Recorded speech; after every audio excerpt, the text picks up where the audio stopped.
call us to order. Hello, everyone, and welcome to tonight's library board meeting. First up, I'm going to ask Jodine if attendance has been taken. All right, thank you. Next up, we have the approval of the agenda. Can I get a motion to approve the agenda? So moved. Second. All those in favor of the passing the agenda, please say yes. Yes. All those opposed? All right, agenda passes. Next up is time for the consent agenda. Can I get a motion to approve the consent agenda? So moved. Second. All those in favor of approving the consent agenda, please say yes. Yes. All those opposed? Consent agenda passes. Next up, it's time for citizens' comments. All right, first up, it's Jack Stetson in Sarai Coster.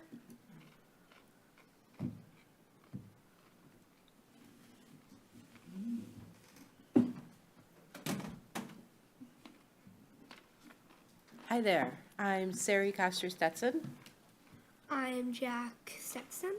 and we are here because we want to tell you how much that we love the summer game. Yes. And we also want the code. Right? Thank you. Thank you.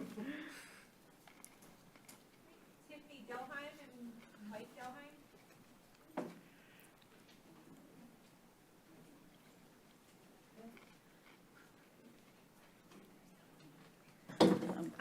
Hello, I'm Tiffany, this is my husband Mike. We are also here to say that we love the summer game and to get the code for speaking at the podium. And did you have something to add? Beyond the summer game, since the pandemic, we've been trying to get out and do more things, and I've really appreciated, since I don't move around very well, that the library's been providing a lot of like events and things like that that I can kind of attend and have fun, especially like that, the comic festival that you had like a month ago and such. And it's just been a nice time to be able to drive around town and kind of explore, trying to look for codes and things, so it's been nice to get out and about. And if you had more pet-friendly events, we could bring our pets. So. Anyway, thank you. Thank you. Next is Kathy Chow. Good evening. Just wanted to say thanks to the board and the staff for creating such a wonderful space. The wide variety of materials that we can borrow and use here at the library is a wonderful thing. And I too am here for the code, so thank you very much. Thank you. Thank you. Elizabeth Jewell.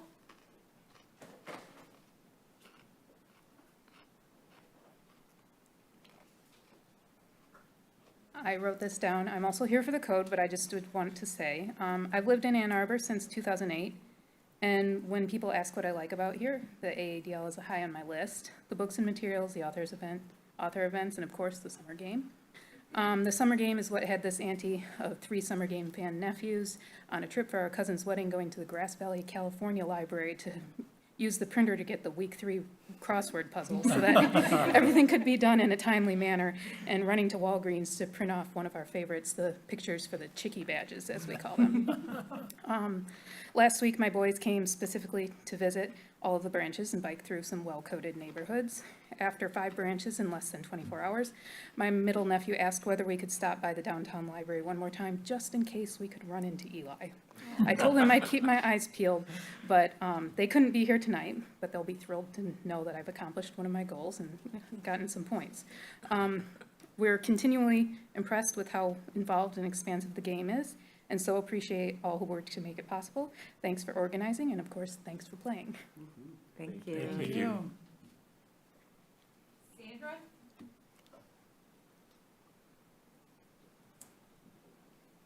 Hi, I'm also code hunting, but I do want to say that I absolutely adore the library, and I moved back to Ann Arbor after being away for 10 years, and this is a spectacular library, and the things that you do and the services you provide are absolutely unparalleled. So thank you.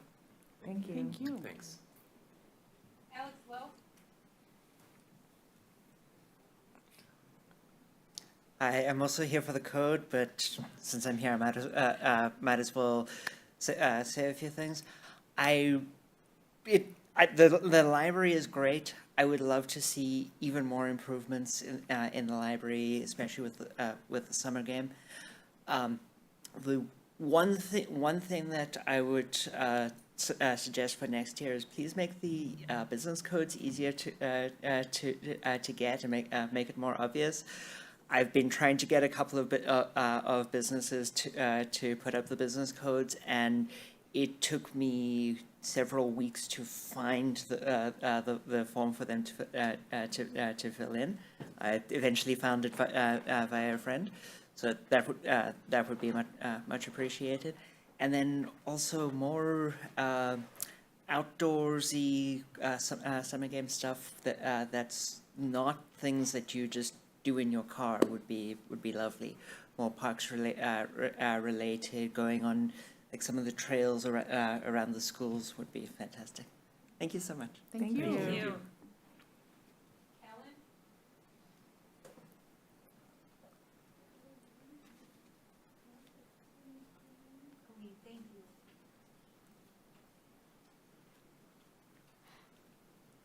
Hi, I'm Colleen Kuku. I wanted to say I really like the graphic novels because they are very easy to read for starters. There are so many too. I also like all the fun games on the iPads. Thank you to the library. Thank you. Thank you. Thank you. Samantha?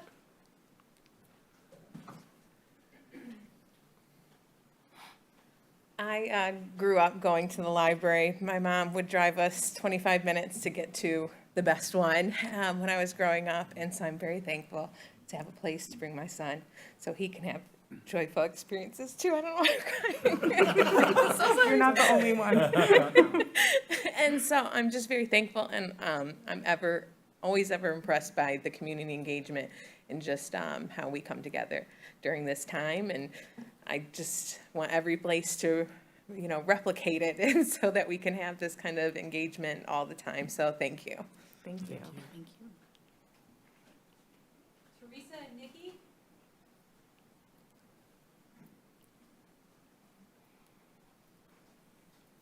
I'm Teresa. My sister-in-law Nikki is there too, but we've been playing the summer games for about 10 years now.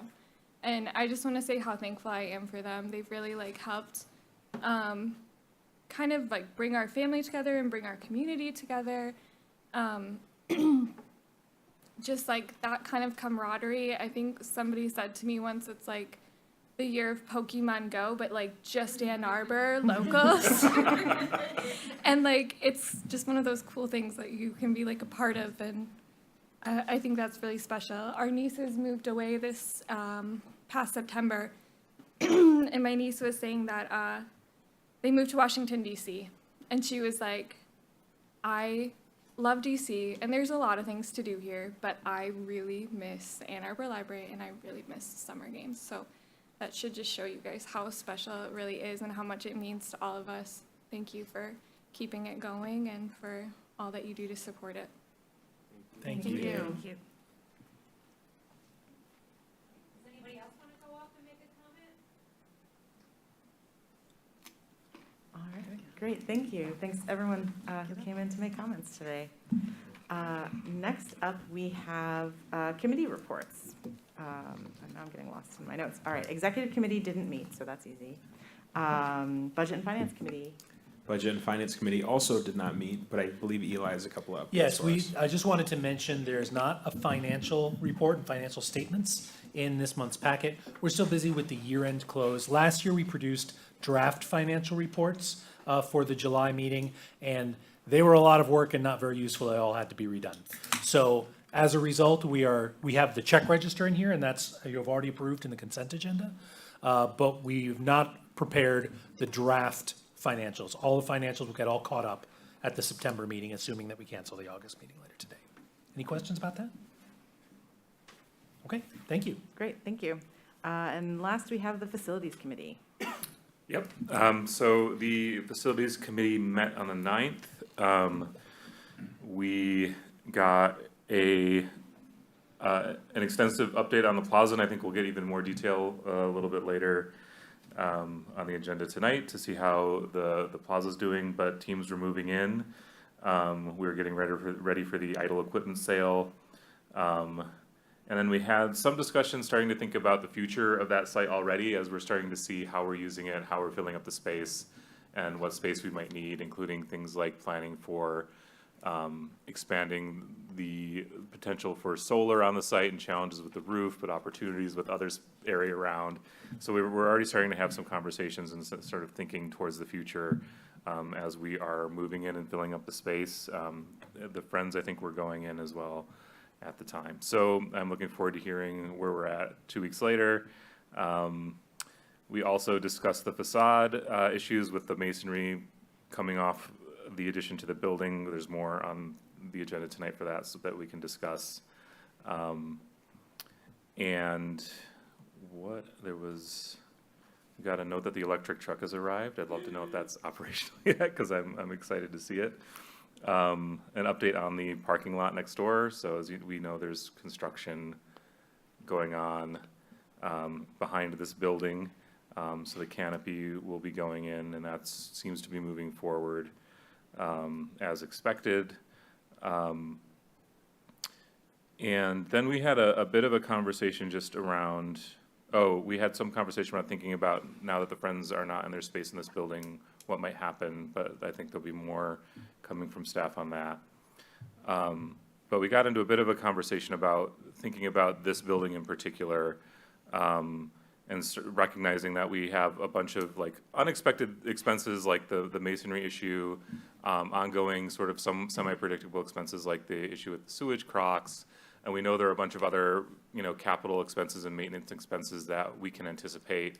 And so we wanted to pursue that a little bit further to kind of get a better sense of the stack of things we know we're going to need to do in order to keep this building operating as we weigh our options into the future. And before I go on with that, I don't know if, Lisa, did I miss anything? No, I think that's it. You've mentioned that the masonry failure is just kind of one of the risks related to this facility in particular. So I think there was interest on the facilities committee to maybe try to get a list of either some of these capital risks or operational risks, just so we can have a sense of, at this point, the, scope or scale of that.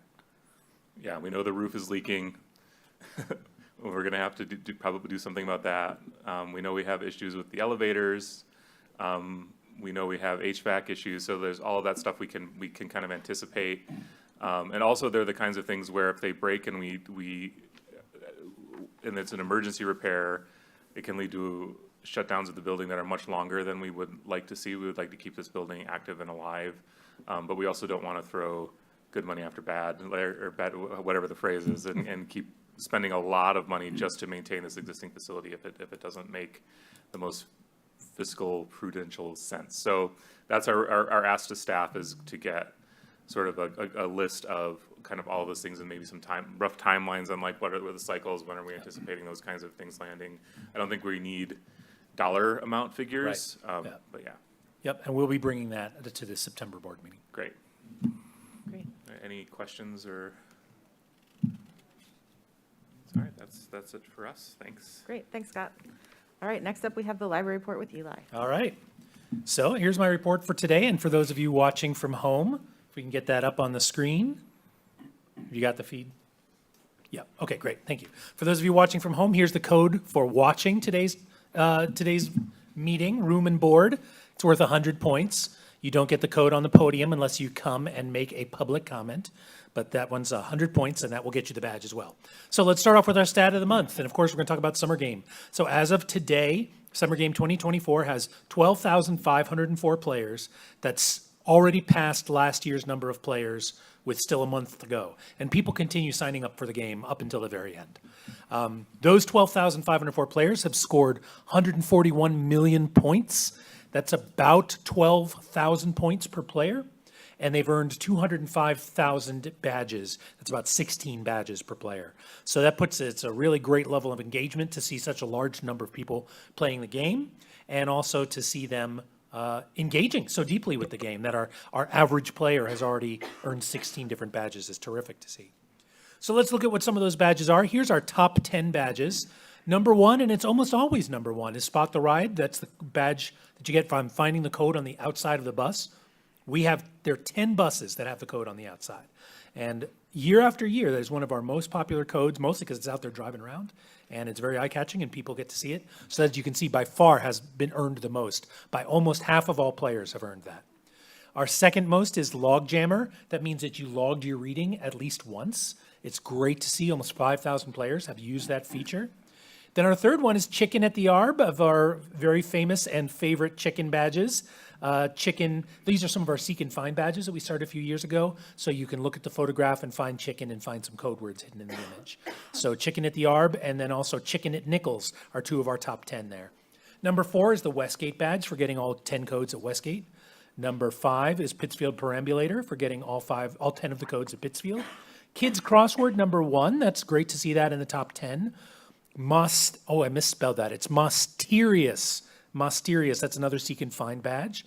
So that's got 3,500 earns. Mallett's Creek Collector, also 3,500. Then there's Chicken at Nichols. And Dragons Love the Summer Game is just sort of 3,500, which is great to see because that's not the first badge in the series. That's like number 3.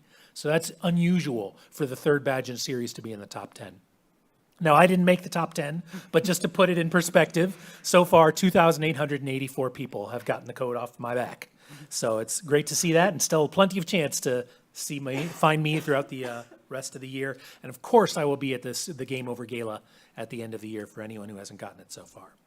I also wanted to look at what our top 10 Summer Game stop codes are. So if you remember, we have the Summer Game stops are the polls outside each library that you can add a code to, and then that's an alternative to having a lawn code if you don't have a good place to put a lawn, or if you're interested in more people getting your code, because a lot more people get the library codes than any particular home code.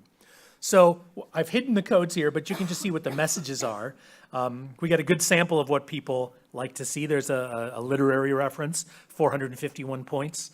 Another recommended book, Vera Wong's Unsolicited Advice for Murderers. Some family in-joke, this code was made in honor of Colonel Axolotl. Cats and rabbits are wonderful. We often have that sort of sentiment. Books and books. Squirrel, it's just a very direct code. And then the greatest love song ever written, and that's, based on the title of that code, that's actually from a Donghua Chinese animation, and it's a slash ship that they're referring to there. So that's great to see in our top 10. And then the top 10 lawn codes, you can see the top one has been redeemed about 1,900 times as opposed to 2,700 times. One on Mystic Drive, you just found the best code on Mystic Drive. And then, whose trees are these? Life is a wild ride, keep holding on to each other. Join the book lovers and enjoy the summer game. One code that just says yummy. And may the chick win that battle. Those one of the good ones from 7th Street. So just a great sampling there. We have all kinds of delightful game codes that people make for their houses. One that was a delight was, the message was, I like lettuce. And who can argue with that? You know, it's straight to the point. So those are our top 10 codes. Those are the stats of the month. So upcoming events, the Summer Game Spectacular is coming up this Saturday, July 27th from 1 to 4 p.m. at Vets Memorial Park. I'm unfortunately going to miss that one again, but my shirt or my code will be in attendance in some way. So you will be able to still get the code at the Spectacular, even though I'm not able to attend. Then we're trying this for the first time, Summer Game Skate at Yoast, Friday, August 23rd from 6 to 8 p.m. So we have purchased a sheet of ice, and that includes free skate rentals. So people who maybe have not been able to try ice skating before will be able to try it at no cost to them, no admission, free skate rentals at Yoast from 6 to 8 p.m. And looking forward to that very much. The Game Over Gala, Sunday, August 25th from 2 to 4 p.m. I believe we also have the award ceremony for the Tiny Film Festival, be that day as well. And I think we're bringing back the points auction for this year. So you'll be able to, with a real auctioneer, bid with your points and purchase wonderful treasures from the library's prize vault and similar sorts of collections. That will be great. And there's one other thing I wanted to be sure to mention. I get to interview Andy Merrill. That's coming up in just a few weeks. He's the voice of Brack and Oglethorpe from Aqua Teen Hunger Force. And he's a really interesting guy. He was one of the original creators of Space Ghost Coast to Coast. And I'll get to interview him right here in this room on Thursday, August 22nd. Here's one more thing to throw on. We are working on a project in partnership with the Summer Festival by this Australian artist. It's called Monuments. And our theme will be Living History.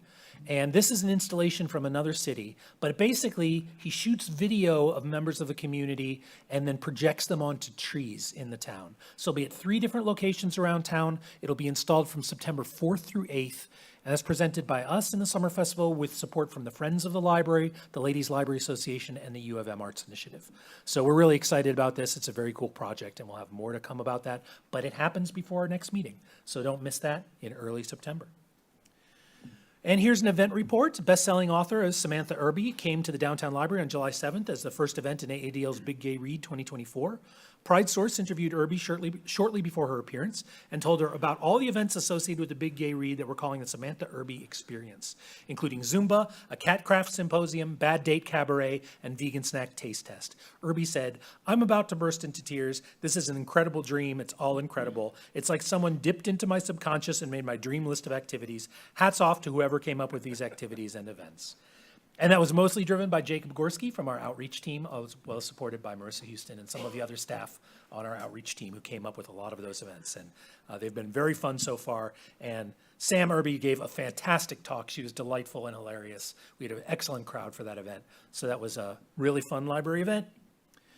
Okay, new AADL releases. Right now on the second floor is an exhibit that we've mounted called The Observer Observed, 45 Years of Pages from the Ann Arbor Observer. It's a new exhibit on the second floor of the Downtown Library. The exhibit compromises 500 covers and interior pages from nearly 5 decades of the Observer, wrapping all along the walls of the exhibit space. That exhibit will be up through September 15th. It's really interesting to watch, not just like the sort of the visual vocabulary, but what was important to the town and what the town was proud of change over the years, the 50 years of the Observer. 45 years of the Observer, I'm sorry. Okay.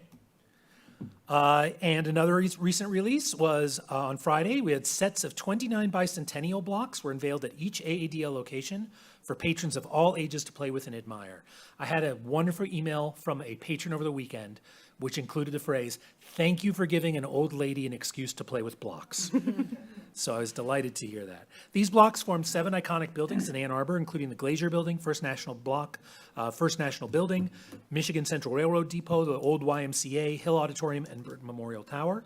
And each of you have a set of papercraft blocks. You can make your own at home on a small size. And that is, we are not able to provide the big blocks to people. They were custom made, so there's no way to get your own. So we have this instead. And you can pick these up at most of our desks, and you'll be able to make your own set of all 29 blocks using those. All right, catching you up on Ann Arbor 200. Number 80, the short but dazzling career of a UM student turned stage performer, Lionel Mike Ames, Michigan's premier female impersonator of the 1920s. Number 81, AADL talks to Marcel Shoby and Ruth Natalie Kellogg, who share memories of growing up on the Old West Side, then take a deep dive into the music career of the Shoby brothers, Marcel's father Armando and Uncle Norman.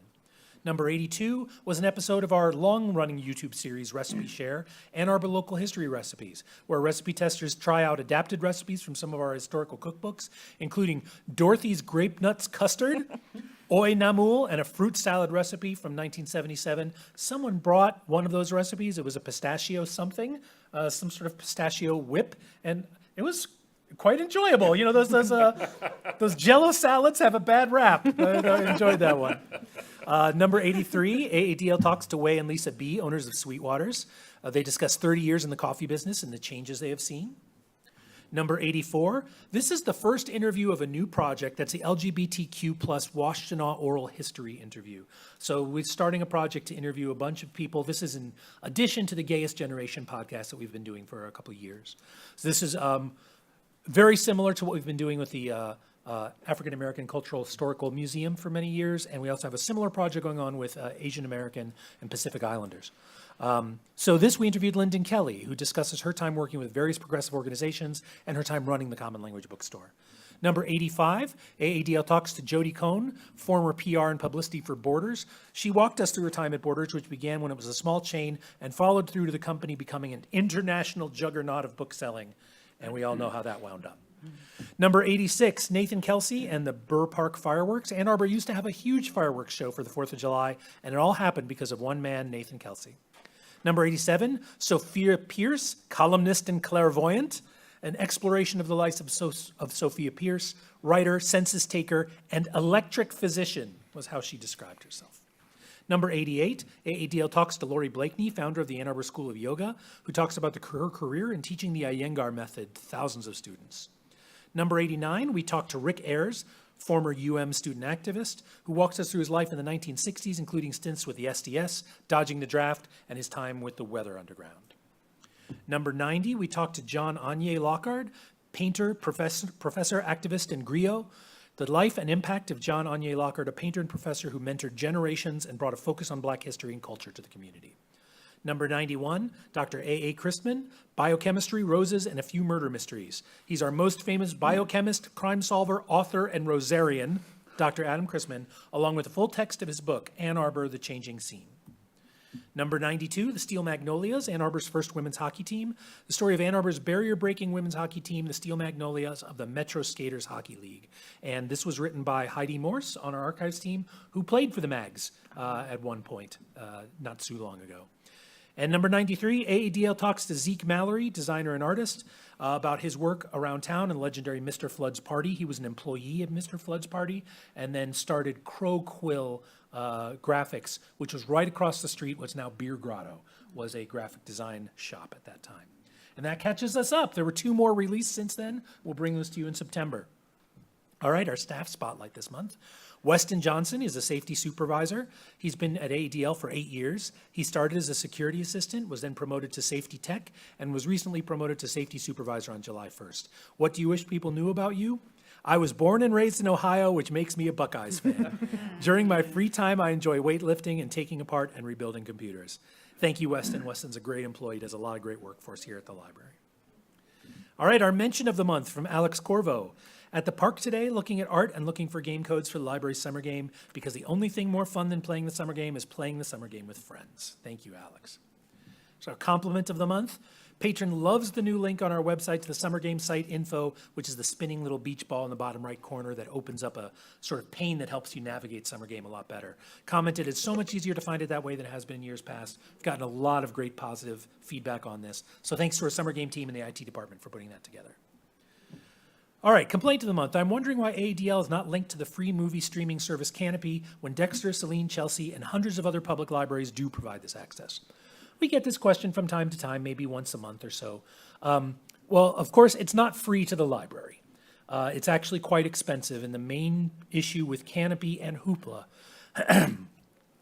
is that these services are pay-per-click services. The library is billed every time someone clicks on one of those movies or audio feeds. Even if they don't listen, I believe it's like past the first minute, we still pay full price, and the price is extractive. It is a high price.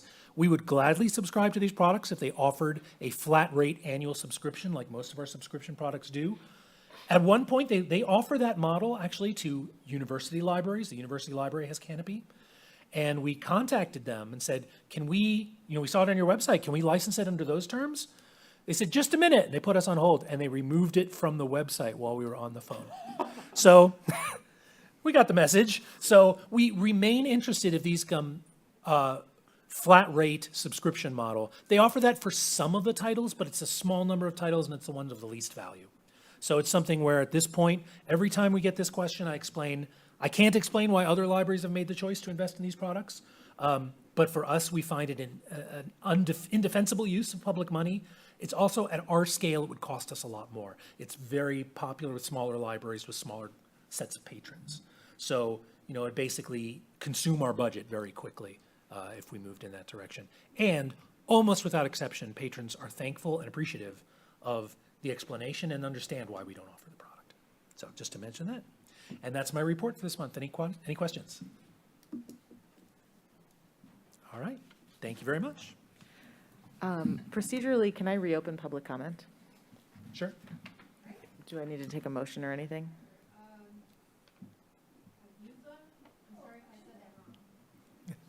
Why don't you make a motion just so that we're. So I'm going to make a motion to return to public comment in the agenda for a moment, add an additional public comment. So moved, or I guess I Yeah, second. Yeah, you can second my Thank you. motion. Sorry. All those in favor of reopening public comment, please say yes. Yes. Yes. All those opposed? All right, more public comment.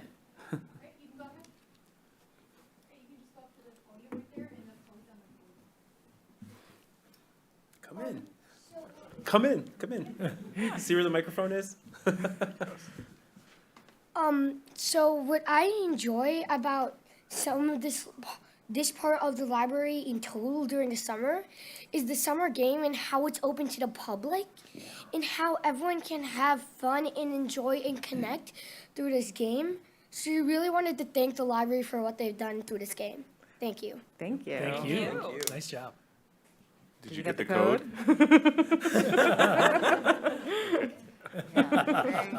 There you go, boom. It's a good one. Thank you. Thank you. so Thank much. you.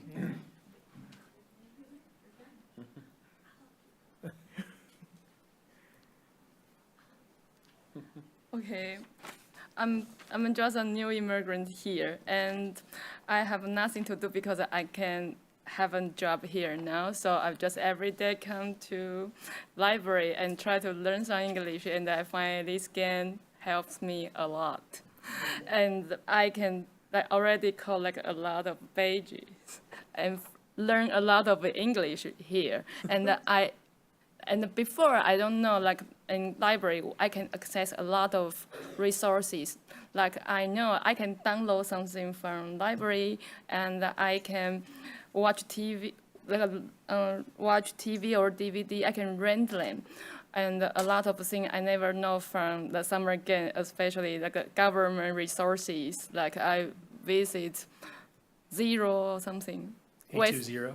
Yeah, and the volunteer for the park, I think. And that's my favorite part. And I also met an old elder lady, and she is 76 years old. And I told her I take a picture from the badge point everywhere. And I encourage her to apply a badge to put in front of her house, and she did. And I think this game, like for me, is really helpful to connect to people, and the app to help me to explore the city. I never been another distilling company before, but when I collect the badge on like a Nurse Ashley Street, and I find, wow, there is somewhere I can take a rest. So this game is really, yes, like really meaningful for me. Thank you. Thank you. Thank you. Yeah. So collect here. Thank you. Thank you. Thank you.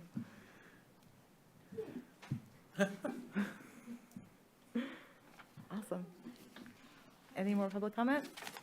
Doesn't look like it. Okay. Thanks, everyone, for reopening public comment. We will move back to our regularly scheduled agenda. And next up is a final Parkland Plaza facility update with Len. It is the final. You better say final, because Mercury is about to go retrograde again. Oh, I'm so. happy. I'm happy. Yes, this is the final update. So last month, I let you all know Bindery had moved in. It was still very new. Since then, the archives is almost moved in. So by the end of this week, we'll have everything from South Industrial there, plus archive staff have been there for about a week. Cool. Every hurdle is behind us. The Friends started taking donations July 10th. It's been going really well. They're taking donations Wednesday through Sunday.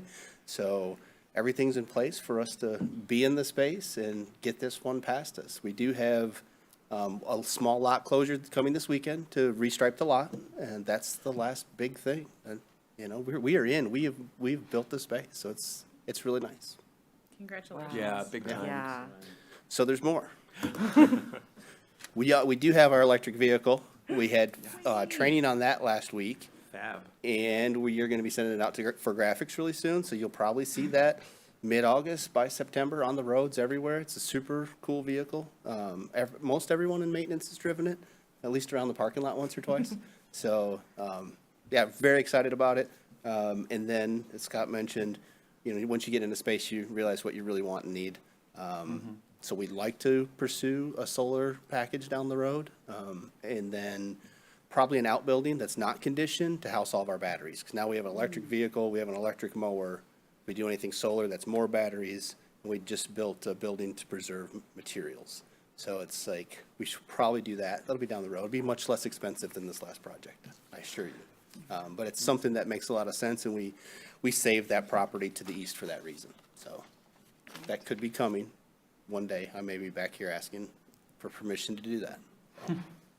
And that's my update for the plaza. Any questions? Do we get to ride in the truck or? Oh, sure. Shouldn't we all like get like in it or around it? Yeah. Like a picture Yeah. or something? Photo op, I Yeah. think. Yeah. That's important to me. Thank you. It's, the scary part about the truck is without engine noise and things like that, Yeah. you hear everything. So you're driving, you're like, what's that? It's just the truck. It's totally fine. It's totally normal. Amazing. I'm curious about this building, this outbuilding idea. You said it's unconditioned, but with batteries, don't you want it to be within a certain range, temperature range?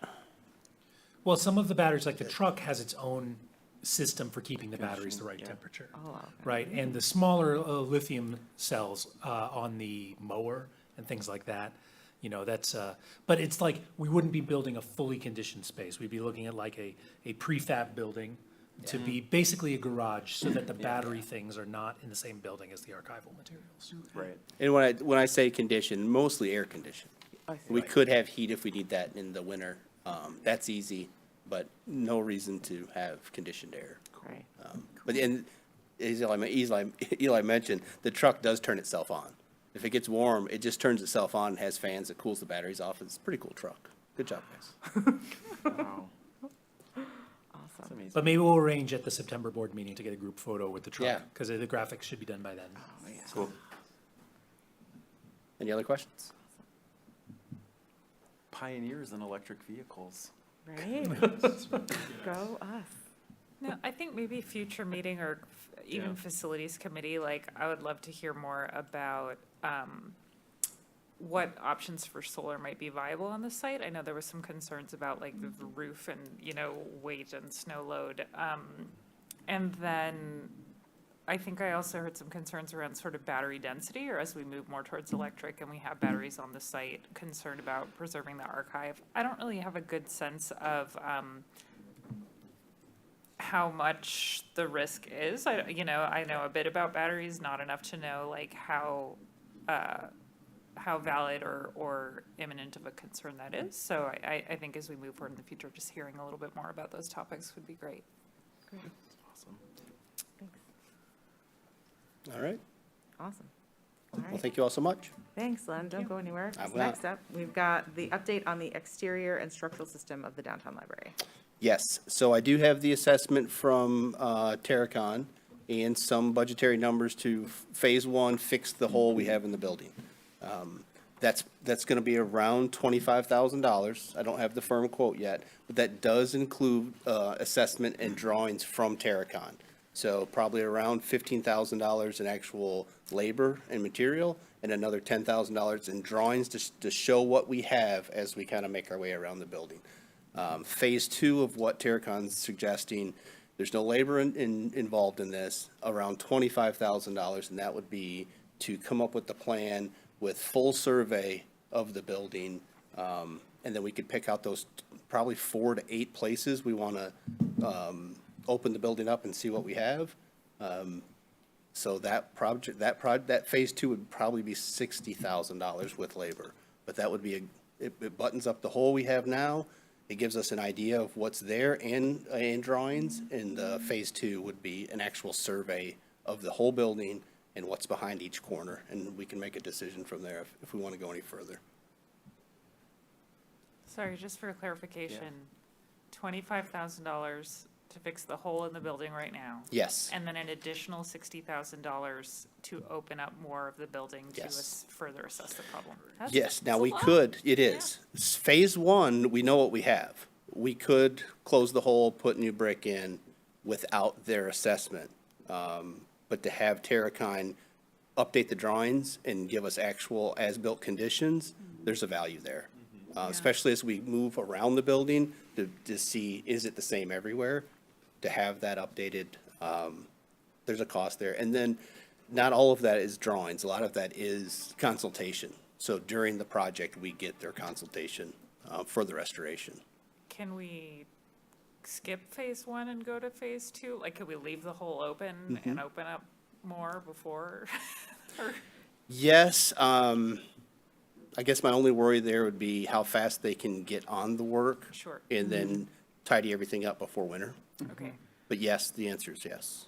What are you leaning on right now? Well, I would probably close the hole.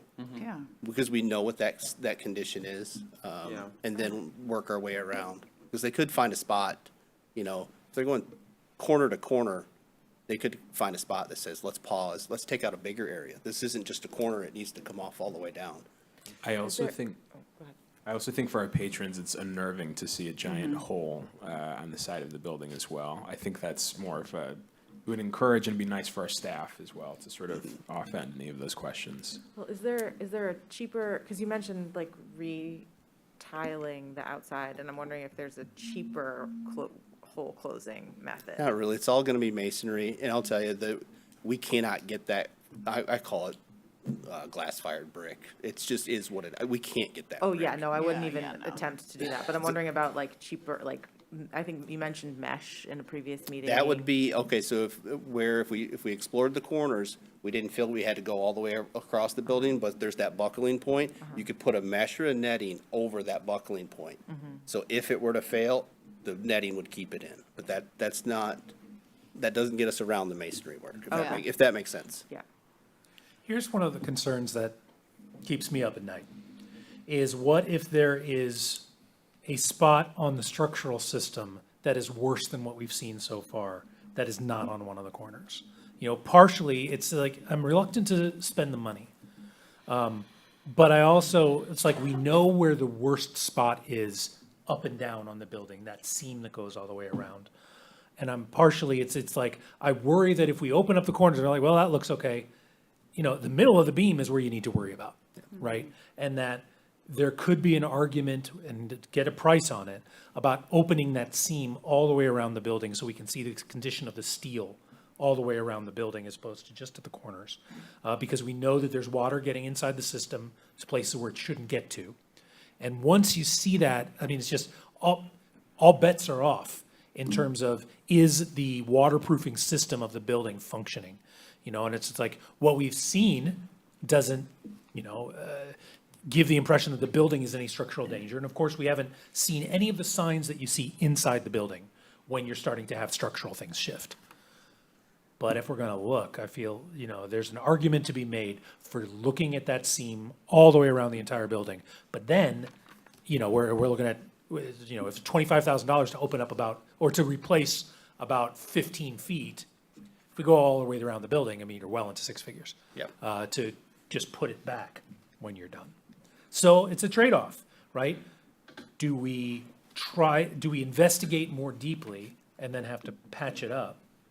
Or is that something we wait till spring, right, when we have more time?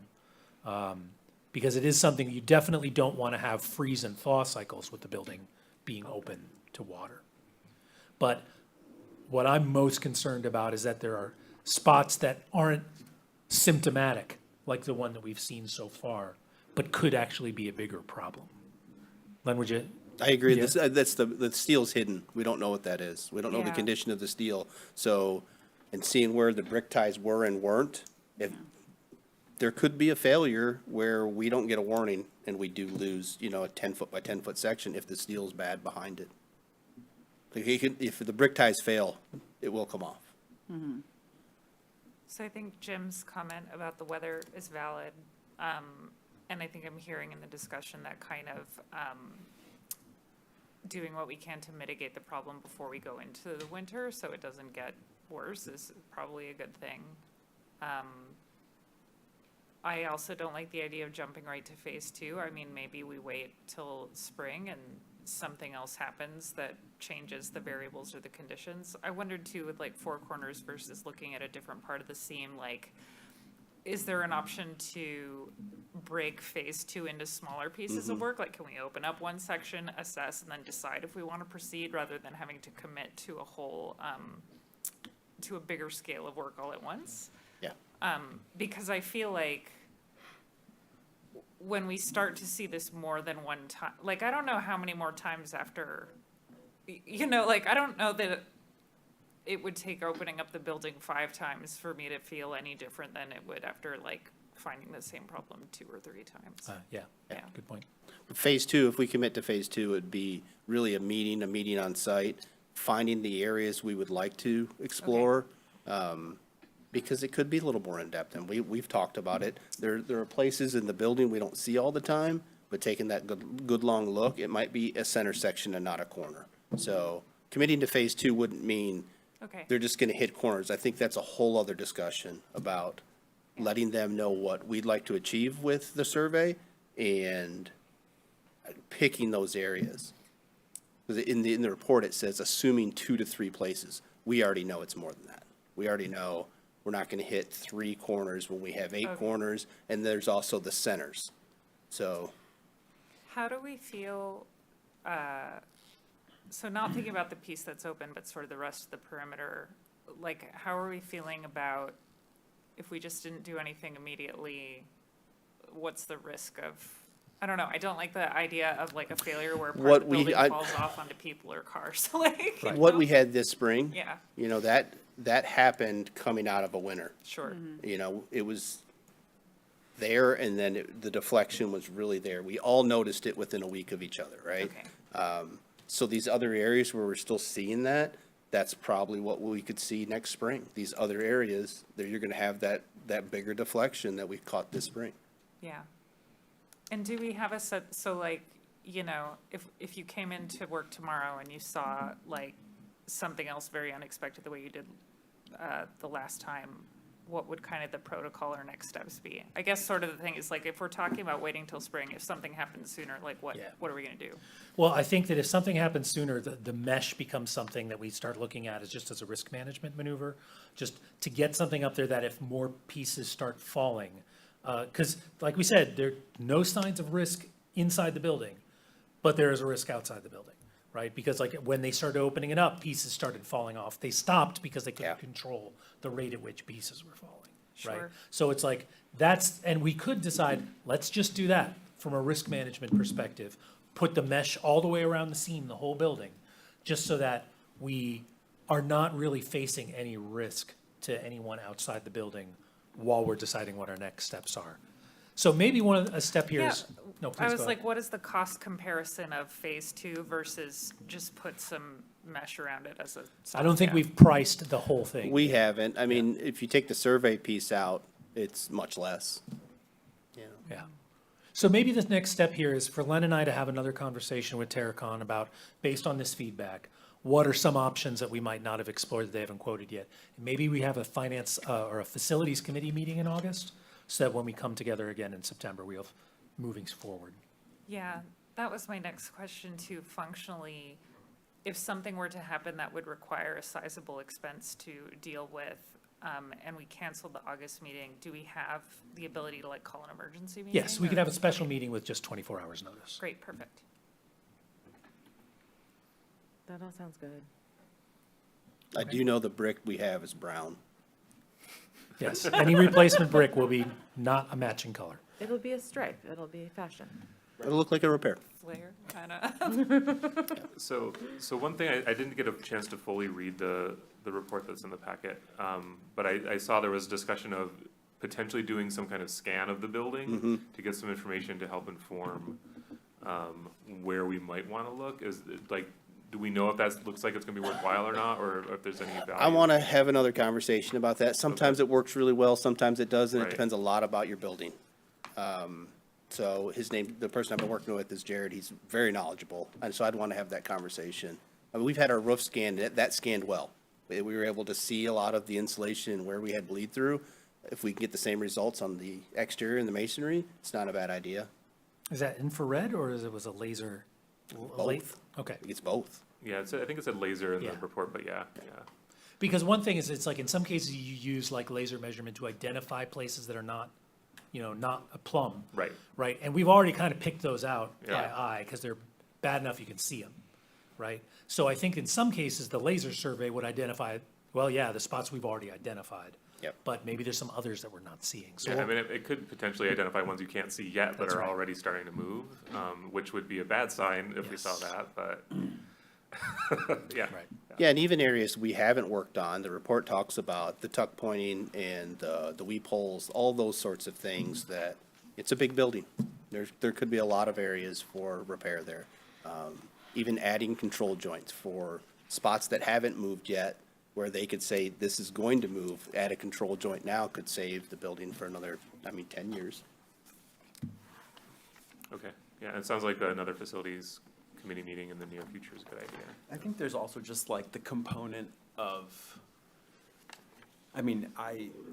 we've done all of this work over the years as a board to assess, obviously the sort of thing, the phantom in the background of all of this is like, how long are we gonna be in the building, right? So like, and how long are we willing to live with a mesh solution versus a more permanent fix? So like, that to me is, I think that's also kind of a component of the committee work, is to sort of say, okay, like if we look at the imaginary speculative future where we might move on from this building at last and finally, how long does each solution kind of kick the can down the road to our ultimate goal of a newly developed, constructed downtown branch? Sorry, I just had a memory, which is that we did have an executive committee meeting right before this meeting, and it's been a week. But Eli, you said something about this building that I thought was maybe. Yes, I was just going to mention that, is that, one thing that we've really learned already, just from what we saw with the condition of the steel, is that the useful life of this building is a lot shorter than we thought it was. Yeah. Right, just based on the condition of the steel inside the building, the amount of moisture that it has had. We always try to shoot for facilities to make it 50 years. The oldest part of the building is well into its 70s. We would have hoped for the 30-year-old part to be able to make it to 50 years. But that's a stretch, just based on the amount of wear, really, that the structural system is showing 30 years in because of the moisture that's been in the walls. So it's really like, we've already seen, there's water in places where it should not be, and that affects the longevity of the building ultimately. I would, to address Jim's comments, I would hope we'd be able to have a more substantial discussion at the September meeting. By then, if we can get the list of what we've requested related to sort of capital operational risks, I'm hoping we can have a bigger picture of, what all it is we're contending with in addition to the masonry failure, and that can help to inform any decision about how we want to proceed. I think based on this discussion, there's some consensus that we can't leave a gaping hole before the winter, but nobody's really eager to commit a very large expense when we don't know how many follow-on expenses could come thereafter. But I think in September, I'd hope we'd be able to have a better sense of, how big is this big problem? Yes, right. And what are all the small ones? Yeah. Yeah, and really with all of this, my head right now is not around the long-term viability of this building. It's more around being a good steward to what we have going into the harshest season and protecting safety of public and staff.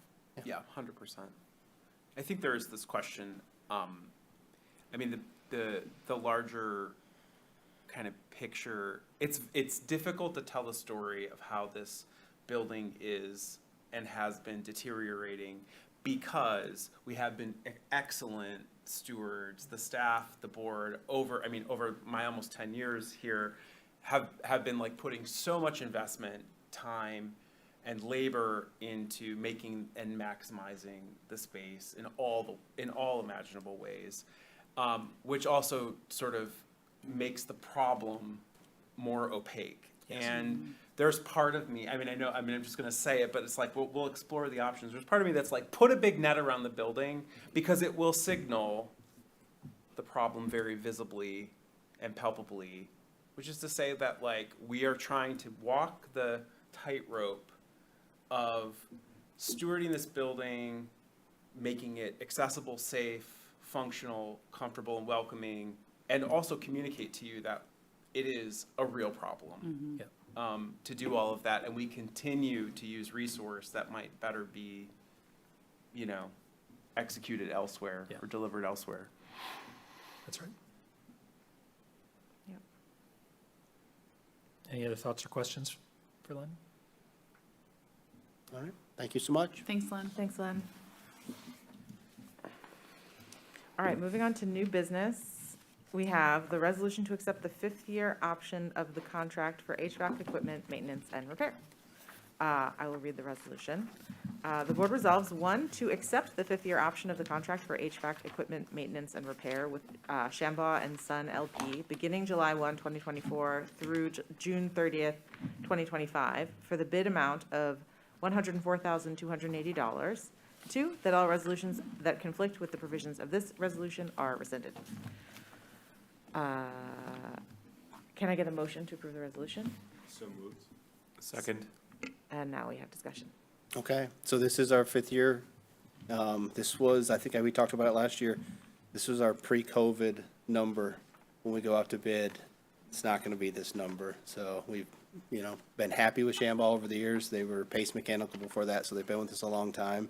But this number was built in, and the fourth and fifth year options were the same.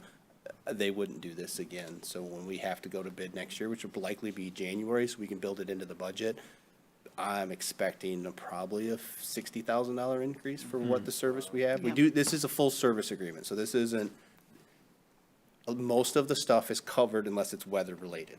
Like if a compressor breaks, it's on them. They have to replace the compressor.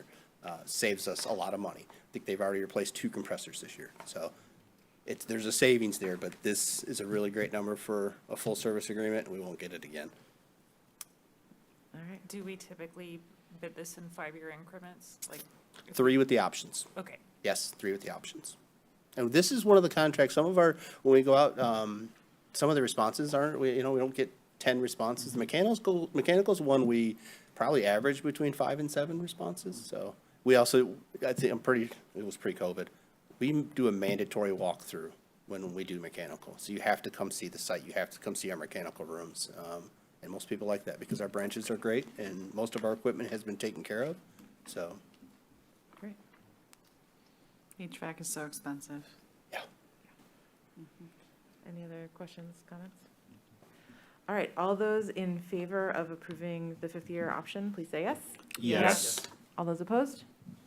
All right, approved. Thank you all. Thanks, You're Len. finally done, Len. Thank you. Next up, we have discussion of AADL support for the National Special Districts Coalition's Senate Bill 4653. All right, so this is just an item of discussion and something I thought we'd talk about.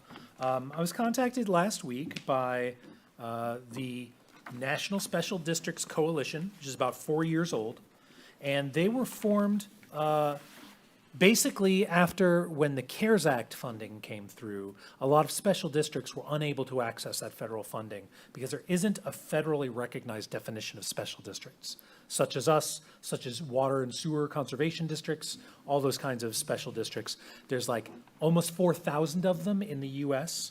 And many states have a special district, a state special district association. Michigan does not. And the national, and the ones that do exist in the states are very focused on state level lobbying and things like that. None of them are doing any federal lobbying. And so after this CARES Act thing came through, and several special districts were able to get funding from the CARES Act through their parent municipality or county, right? But the municipalities and the counties were like, why did you guys actually need us for this? It's your money, it's your project, it's your capital expenditure. So it started a conversation that has led to this bill, Senate Bill 4673, which is going before the Homeland Security Committee this week. It's already passed the House almost unanimously. And basically, it's a relatively short bill. You've got it here in your packet. It establishes a federal definition for special districts as something that exists within the state law of their state, because every state had defined special districts a little bit differently. As a special district, we have quite a vested interest in this, particularly depending on what we try to do in the future. I remember, there was a lot of talk back with the Tiger stuff, for shovel-ready projects, right? We were like, well, you don't have a shovel-ready project, but we wouldn't have been eligible to receive federal funds anyway, except through our county or municipality. So this would, if this passes, it would put us in a better position to have a shot at major federal money that we don't normally have any access to. So my question for you all is, how do you feel about this? And is it something that you're interested in us adding our names to the list of, I think they got about 2,000 special districts across the US that have already signed on to support this legislation? And, you know, it wouldn't cost us anything, it's just adding our support. We'd be the only special district in Michigan that has added our support and people today. Their guess was that's mostly because most of the advocacy has happened on the state level, from the State Special Districts Association, of which we do not have one. So and there are many libraries that have signed on to do this, particularly in Colorado, where the district libraries are most analogous to our model. There's something somewhat similar to it in California, but it's also mixed up with friends groups and consortia that makes it a little more complicated. The Colorado model and also in Illinois are most similar to the District Library Act in Michigan. So those are very similar peer organizations. So I'm interested in this, but I don't feel terribly strongly. It's a very low risk either way. But I wanted to see what you all thought about whether or not we thought that AADL should sign on as a supporter of this legislation. Just as a note, this isn't an item of action because it's not library operations or library governance. It's a political act. So if you would like to direct me one way or another, we can decide how to act on that. But I thought it would be a good thing for us to discuss because it's very relevant to our situation. I'm interested in this because when I think about the scope of our aspirations becomes larger and larger. We have some big projects on the horizon. The thought that we could benefit from these federal dollars is very enticing to me.